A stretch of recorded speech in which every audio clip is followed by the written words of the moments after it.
بسم اللہ الرحمن الرحیم۔ السلام علیکم۔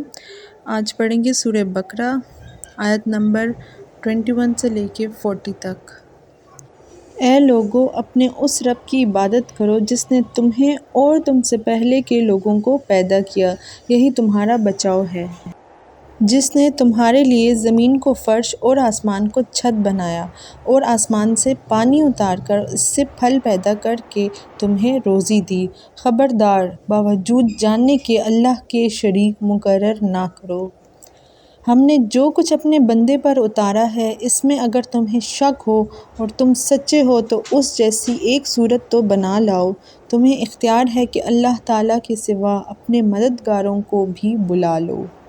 پس اگر تم نے نہ کیا اور تم ہرگز نہیں کر سکتے تو اسے سچا مان کر اس آگ سے بچو جس کا ایندھن انسان اور پتھر ہیں، جو کافروں کے لیے تیار کی گئی ہے۔ اور ایمان والوں اور نیک عمل کرنے والوں کو ان جنتوں کی خوشخبریاں دو جن کے نیچے نہریں بہہ رہی ہیں۔ جب کبھی وہ پھلوں کا رزق دیے جائیں گے اور ہم شکل لائے جائیں گے تو کہیں گے یہ وہی ہے جو ہم اس سے پہلے دیے گئے تھے۔ یعنی کہ وہ ایمان والے کہیں گے کہ ایسے پھل تو دنیا میں بھی ہمیں دیے جائیں، مطلب وہ پہچان لیں گے جنت کے پھلوں کو، لیکن جنت کے پھل ان سے زیادہ اچھے اور میٹھے ہوں گے ذائقے میں۔ اچھا آگے پڑھتے ہیں۔ اور ان کے لیے پاک بیویاں ہیں اور وہ ان جنتوں میں ہمیشہ رہنے والے ہیں۔ یقیناً اللہ تعالیٰ کسی مثال کے بیان کرنے سے نہیں شرماتا، خواہ مچھر کی ہو یا اس سے بھی ہلکی چیز کی۔ ایمان والے تو اسے اپنے رب کی جانب سے صحیح سمجھتے ہیں، اور کفار کہتے ہیں کہ اس مثال سے اللہ نے کیا مراد لی؟ اس کے ذریعے بیشتر کو گمراہ کرتا ہے اور اکثر لوگوں کو راہ راست پر لاتا ہے، اور گمراہ تو صرف فاسقوں کو ہی کرتا ہے۔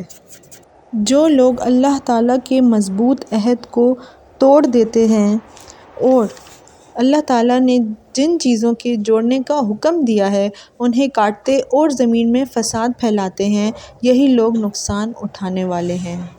اچھا، یہاں پر عہد سے مراد وہ عہد جو اہل کتاب کو بتایا گیا تھا کہ جب بھی نبی آخر الزمان آئیں گے تو ان کے لیے ان کی تم تصدیق کرنا اور ان کی نبوت پر ایمان لانا۔ تو اسی لیے اہل کتاب والوں کو یعنی عیسائی اور یہودیوں کو کہا جا رہا ہے کہ تم لوگ عہد کو توڑ دیتے ہو، یعنی کہ جو تم لوگ کو کہا گیا تھا کہ نبی آئیں گے اس پر تم اب یقین نہیں رکھ رہے ہو۔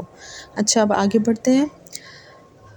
تم اللہ کے ساتھ کیسے کفر کرتے ہو حالانکہ تم مردہ تھے، اس نے تمہیں زندہ کیا، پھر تمہیں مار ڈالے گا، پھر زندہ کرے گا، پھر اسی کی طرف لوٹائے جاؤ گے۔ بے شک وہ اللہ جس نے تمہارے لیے زمین کی تمام چیزوں کو پیدا کیا، پھر آسمان کی طرف قصد کیا اور ان کو ٹھیک ٹھاک 7 آسمان بنایا، اور وہ ہر چیز کو جانتا ہے۔ اور جب تیرے رب نے فرشتوں سے کہا کہ میں زمین میں خلیفہ بنانے والا ہوں تو انہوں نے کہا ایسے شخص کو کیوں پیدا کرتا ہے جو زمین میں فساد کرے اور خون بہائے، اور ہم تیری تسبیح، حمد اور پاکیزگی بیان کرنے والے ہیں۔ اللہ تعالیٰ نے فرمایا جو میں جانتا ہوں تم نہیں جانتے۔ یہاں پر اللہ تعالیٰ اور فرشتوں کی گفتگو کے بارے میں بتایا گیا ہے کہ اللہ تعالیٰ نے جب فرشتوں سے کہا کہ میں ایک بندہ بناؤں گا جو خلیفہ ہوگا، تو فرشتوں نے کہا کہ ایسے انسان کیوں پیدا کرتے ہو، ایسے بندے کو جو زمین میں فساد پھیلائے اور خون بہائے، تو اور ہم تو ہیں آپ کی تسبیح اور ہم بیان کرنے کے لیے۔ تو اللہ تعالیٰ نے کہا نہیں، جو میں جانتا ہوں وہ تم لوگ نہیں جانتے، فرشتوں کو کہا۔ اب دیکھیں آگے کیا کہتے ہیں۔ اور اللہ تعالیٰ نے آدم کو تمام نام سکھا کر ان چیزوں کو فرشتوں کے سامنے پیش کیا اور فرمایا اگر تم سچے ہو تو ان چیزوں کے نام بتاؤ۔ ان سب نے کہا اے اللہ تیری ذات پاک ہے، ہمیں تو صرف اتنا ہی علم ہے جتنا تو نے ہمیں سکھا رکھا ہے، پورے علم و حکمت والا تو ہی ہے۔ اب مطلب اللہ تعالیٰ نے فرشتوں سے کہا نا کہ تم ان کے نام بتاؤ، تو فرشتوں نے کہا آپ جتنا ہمیں علم دیتے ہیں ہمیں بس اتنا ہی پتہ ہوتا ہے۔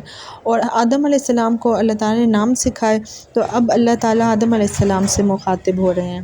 اللہ تعالیٰ نے حضرت آدم علیہ السلام سے فرمایا تم ان کے نام بتا دو۔ جب انہوں نے بتا دیے تو فرمایا کہ کیا میں نے تمہیں پہلے ہی نہ کہا تھا کہ زمین اور آسمانوں کا غیب میں ہی جانتا ہوں، اور میرے علم میں ہے جو تم ظاہر کرے اور جو تم چھپاتے ہو۔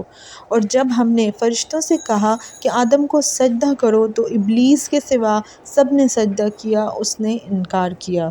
اب یہاں پر وہی حضرت آدم علیہ السلام کو سجدہ کرنے والی بات اللہ تعالیٰ بتا رہے ہیں کہ ابلیس نے کیسے انکار کیا۔ اچھا اب آگے پڑھتے ہیں۔ اور تکبر کیا اور وہ کافروں میں ہو گیا، اور ہم نے کہہ دیا کہ اے آدم تم اور تمہاری بیوی جنت میں رہو اور جہاں کہیں سے چاہو با فراغت کھاؤ پیو، لیکن اس درخت کے قریب بھی نہ جانا ورنہ ظالم ہو جاؤ گے۔ اچھا اب شیطان نے کیوں انکار کیا؟ حسد اور تکبر کی وجہ سے تھا، تو شیطان جن کی اس میں تھا، لیکن اللہ تعالیٰ نے اس کو فرشتوں کے اعزاز میں شامل کر رکھا تھا۔ تو جب فرشتوں کو کہا گیا تو شیطان کو بھی، ابلیس کو سجدہ کرنا تھا۔ اس نے حسد اور تکبر کی وجہ سے کہ میں اس انسان کو کیوں سجدہ کروں، تو اس لیے اس نے نہیں کیا۔ تو اب آگے لیکن شیطان نے ان کو بہکا کر وہاں سے نکلوا ہی دیا، اور ہم نے کہہ دیا کہ اتر جاؤ، تم ایک دوسرے کے دشمن ہو، اور ایک وقت مقرر تک تمہارے لیے زمین میں ٹھہرنا اور فائدہ اٹھانا ہے۔ یعنی درخت کا جنہوں نے کہا تھا اللہ تعالیٰ نے حضرت آدم کو، تو شیطان نے ان کو بہکا دیا اور وہ قریب چلے گئے۔ حضرت آدم علیہ السلام نے اپنے رب سے چند باتیں سیکھ لیں اور اللہ تعالیٰ نے ان کی توبہ قبول فرمائی۔ بے شک وہی توبہ قبول کرنے والا اور رحم کرنے والا ہے۔ ہم نے کہا تم سب یہاں سے چلے جاؤ، جب کبھی تمہارے پاس میری ہدایت پہنچے تو اس کی تابعداری کرنے والوں پر کوئی خوف و غم نہیں، اور جو انکار کر کے ہماری آیتوں کو جھٹلائیں وہ جہنمی ہیں اور ہمیشہ اسی میں رہیں گے۔ اچھا اب اللہ تعالیٰ پھر سے بنی اسرائیل سے مخاطب ہو رہے ہیں۔ اے بنی اسرائیل میری اس نعمت کو یاد کرو جو میں نے تم پر انعام کی، اور میرے عہد کو پورا کرو، میں تمہارے عہد کو پورا کروں گا اور مجھ ہی سے ڈرو۔ تو یہاں پر 40 آیت تک ختم ہوتا ہے۔ انشاءاللہ کل کنٹینیو کریں گے۔ اپنا خیال رکھیے گا۔ اللہ حافظ۔